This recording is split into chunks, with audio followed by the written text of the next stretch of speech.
Hey guys, how's it going? My name is Aaron. I am a follower of Jesus Christ, and I actually live in America. That's why I'm speaking to you in English and why I have a funny accent. And so, but the thing is, I wanted to encourage you. I wanted to give you some words of encouragement today.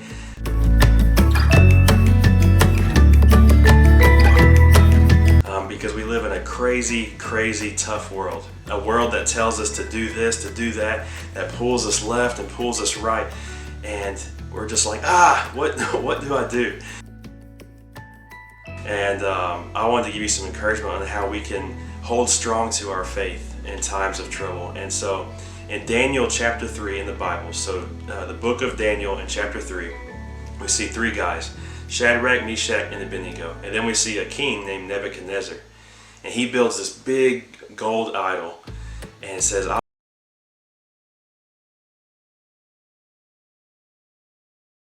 But Shadrach, Meshach, and Abednego said, no, we love God too much to worship a dead idol.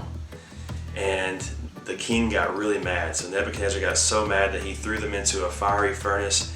But we know the story. God came in and saved them from the furnace. And that is a beautiful picture of what we might be dealing with today. Now, we might not be thrown into a fiery furnace, but it might feel like it sometimes as a Christian. And so I want to give you some encouragement on how we can say yes to God and no to the world. And if we can do that, God will give us so much peace and joy. A peace and joy that no one else can give us. In fact, in Psalm 23 verse 5, we see that it says, in the midst of our enemies, He prepares a place for us at the table. So even though there's a lot of enemies and craziness, He prepares a place for us to sit and to eat. So He provides for us in the midst of trouble. So the three things I want to share with you on how I try to keep my faith and how I try to say yes to God and no to the world. These are my three things. The first thing I try to do is I try to remind myself of the gift that God gave me. That gift is salvation. You know, I'm a bad person. I've made mistakes. I've done really bad things. And I deserve to be punished. But God loved me and He loved you so much that He sent His Son, Jesus, to accept that punishment. Jesus took the punishment for you and for me so that we could have a relationship with God. And if I remind myself of that gift every day, I experience peace and joy. And for that reason, I say yes to God and no to the world. The second thing I try to do is I try to get to know God every day. Because if you have a really good friend, you're going to want to talk to them on the phone. You're going to want to read their text messages. And the thing about God is He is the perfect friend and Father. And so I want to talk to Him every day. I want to get to know Him. I want to read His message. I want to read the Bible every day. Because when times get really tough, everybody needs a good friend to lean on. Because that friend makes you feel comfortable, makes you feel protected. But the thing is, God is the perfect friend and Father. And so the more and more I get to know Him, the more I experience perfect protection and perfect peace. And for that reason, for God, the fact that He is the perfect friend and Father, I want to say yes to God and no to the world. And the last thing that I try to do every day is I want to be like Jesus.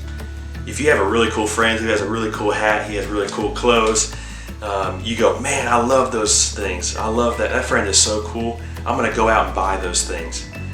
Well, the thing about Jesus is He's the coolest, right? He's the coolest friend. And so I want to be just like Him. And Jesus, if we look at Philippians chapter 2, verses 5 through 8, Jesus came, He emptied Himself and became a servant to you and to me. He became a servant to death, even death on a cross.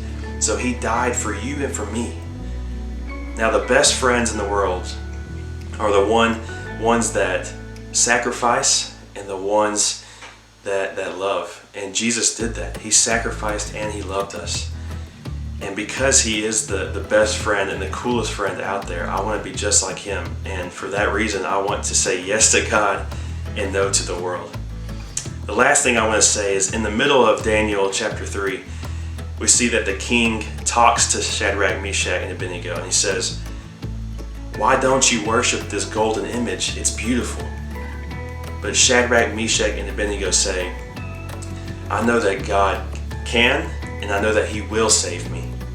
However, if he chooses not to save me, I would rather worship and celebrate a living God than a dead fake idol.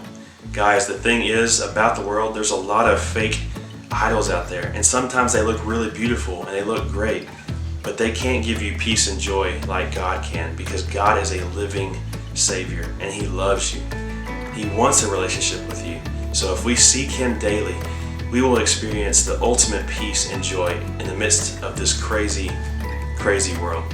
Hey guys, I hope that encourages you. I had so much fun making this, and I love you, and I hope you have a great day.